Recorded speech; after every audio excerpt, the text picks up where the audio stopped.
Hello friend, CGPSC handwritten notes के YouTube channel में आप सभी का बहुत बहुत स्वागत है। चलिए, सहायक शिक्षक के हम लोग एक एक करके जो शैक्षिक अर्हताएँ हैं उसको देख रहे थे। अगर आप फॉर्म नहीं डालें तो एक बार ध्यान ले दे दीजिएगा।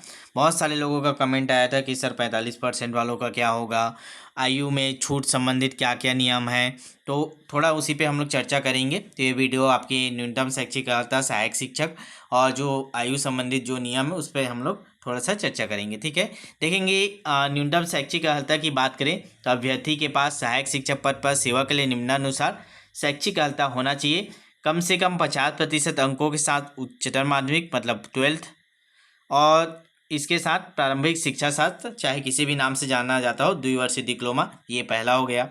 या आपका जो छूट वाला है तो है इस बार 5% छूट वाला प्रोसेस है। कम से कम 45% अंकों के साथ उच्चतर माध्यमिक मतलब 12th क्लास अथवा इसके समकक्ष एवं प्रारंभिक शिक्षा शास्त्र, चाहे उसे किसी भी नाम से जाना जाता हो, में द्विवर्षीय डिप्लोमा जो राष्ट्रीय अध्यापक शिक्षा परिषद एनसीटी मान्यता मानदंड और क्रियाविधि विनियम 2002 के अनुसार प्राप्त किया गया। मतलब वही है, 45% अंक वाले को भी इस बार मौका दिया जा रहा है। ठीक है, तो ये ध्यान रखेंगे। जिन लोग 5% छूट वाले बार बार मैसेज कर रहे थे कंफर्म करने के लिए, तो बिल्कुल आपको है। साथ ही साथ और क्या क्या लोग इसमें फॉर्म भर सकते हैं, तो कम से कम 50% अंकों के साथ उच्चतर माध्यमिक मतलब 12th क्लास तथा प्रारंभिक शिक्षा साथ बी एल एड जिनका है, बी एल एड जैसे डीएलएड होता है वैसे एक बीएलएड भी होता है, तो वो भी इसके लिए सहायक शिक्षक के लिए एलिजिबल है। आगे देखेंगे, कम से कम 50% अंकों के साथ उच्चतर माध्यमिक मतलब 12th क्लास के साथ साथ प्रारंभिक शिक्षा शास्त्र, विशेष शिक्षा शास्त्र जो स्पेशल आता है डीएलएड, उसमें द्विवर्षीय डिप्लोमा। ठीक है, आगे देखेंगे स्नातक। अब जिन लोग ग्रेजुएशन है तो स्नातक और प्रारंभिक शिक्षा शास्त्र, चाहे किसी भी नाम से जाना जाता हो, द्विवर्षीय डिप्लोमा। इसमें परसेंट का नहीं बोला है कॉलेज में। ठीक है, ध्यान रखेंगे, इसमें क्लियर मेंशन नहीं है। तो आप स्नातक पास हैं और साथ में आप डीएलएड किए हुए हैं तो आप इसके थ्रू जा सकते हैं। ठीक है, तो ये हो गया हमारे आवश्यक शैक्षिक अर्हता की ओर। अब हम लोग चलते हैं सीधे आयु संबंधित क्या क्या नियम इसमें दिए उस पर थोड़ा सा डिटेल में समझ लेते हैं, ताकि जिनका कोई डाउट हो वो क्लियर हो जाए। ठीक है,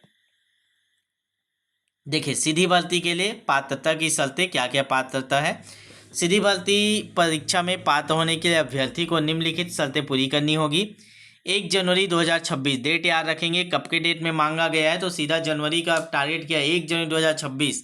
ठीक है, तो न्यूनतम 21 वर्ष की आयु पूरी कर ली हो तथा 35 वर्ष की आयु पूरी ना हो। ठीक है, मतलब 1 जनवरी को हम लोग काउंट कर रहे हैं, जुलाई को नहीं, ध्यान रखेंगे।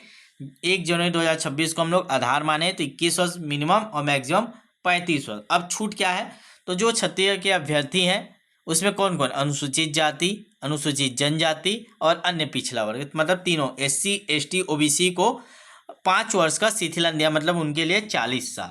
ध्यान देंगे, जनरल के लिए आपके 35 साल है, SC ST OBC के लिए 40 साल। अब महिला है तो उसमें 5 साल और छूट मिलता है। ठीक है, महिलाओं के लिए तो ये 45 साल है। सिविल छत्तीसगढ़ सिविल सेवा महिलाओं की नियुक्ति के लिए विशेष उपबंध नियम 1997 के उपबंधों के अनुसार महिला अभ्यर्थियों के लिए उच्चतर आयु की सीमा अधिकतर 10 वर्ष शिथिलन होगी। ठीक है, तो उनको 10 साल दिया जा रहा है, मतलब 35 से सीधे 45 साल। तो महिलाओं के लिए याद रखेंगे 45 साल है।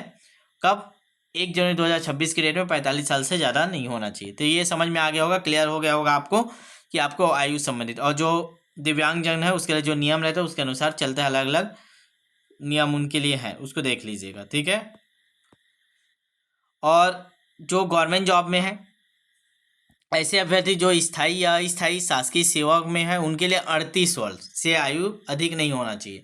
ऐसे अभ्यर्थी जो अस्थायी रूप से पद धारण कर रहा हो और किसी अन्य पद के लिए आवेदन कर रहा हो 38 वर्ष से अधिक आयु का नहीं होना चाहिए। यह रियायत आकस्मिकता निधि से वेतन पाने वाले कर्मचारी, कार्यभारी कर्मचारी और परियोजना कार्यान्वयन समितियों में कार्यरत कर्मचारियों को भी अनुज्ञेय होगी। मतलब कोई भी आप गवर्नमेंट जॉब में है, चाहे छोटा पोस्ट में है, किसी में अगला पोस्ट का आप करें तो केवल 38 साल आपकी एज है। ध्यान रखेंगे, गवर्नमेंट जॉब वाले मतलब जिन लोग अभी सहायक शिक्षक में एक बार जॉब ले चुके हैं, दोबारा सहायक शिक्षक के लिए पुनः अपने घर की तरफ जाने के लिए आवेदन करेंगे तो आपकी आयु 38 वर्ष से अधिक नहीं होनी चाहिए। ठीक है, और बाकी चीज़ें नॉर्मल है, जो आपके लिए उतना बेनिफिट नहीं है। और जो भी डाउट होंगे फॉर्म भरने से संबंधित वो पूछ लीजिएगा। लगातार आपके डाउट पे हम लोग बात करेंगे, उसके बाद ही फॉर्म डालिएगा। फॉर्म भरने का समय आपको मैं बता दिया था, अभी पर्याप्त 1 महीने का समय, तो हड़बड़ाना नहीं है। सब चीज़ ओके चेक करने के बाद ही आप भरेंगे, ठीक है। तो आप भी और कोई डाउट होगा फॉर्म भरने संबंधित आप नीचे कमेंट बॉक्स में डाल दीजिएगा, उस पर अगली वीडियो में चर्चा करेंगे। साथ ही साथ ध्यान रखेंगे हम लोग के द्वारा सहायक शिक्षक स्पेशल टारगेट और टॉपिक टेस्ट के माध्यम से तैयारी स्टार्ट हो चुका है। आज से ही हम लोग ये बैच स्टार्ट करें 75 83 86 44 61, ठीक है। तो जिन लोग भी अभी तक हमसे नहीं जुड़े हैं तत्काल आज व्हाट्सअप मैसेज कर दीजिएगा। बहुत नाम मात्र की फीस हम लोग ले रहे हैं, टाइपिंग शुल्क एक एक टॉपिक वाइज हम आपको प्रैक्टिस कराएंगे, साथ में निःशुल्क क्लासेस भी आपको दे रहे हैं जितना हो पाएगा, ठीक है। कल से क्लासेस भी आपको देखने को मिलेगा यूट्यूब में भी, तो यूट्यूब को चैनल को सब्सक्राइब करके रखिएगा, ठीक है। चलिए मिलते हैं नेक्स्ट वीडियो में, तब तक ऑल बेस्ट। कोई भी डाउट होगा नीचे कमेंट में डाल दीजिए, अगले वीडियो में उसको हम लोग लेंगे, ठीक है।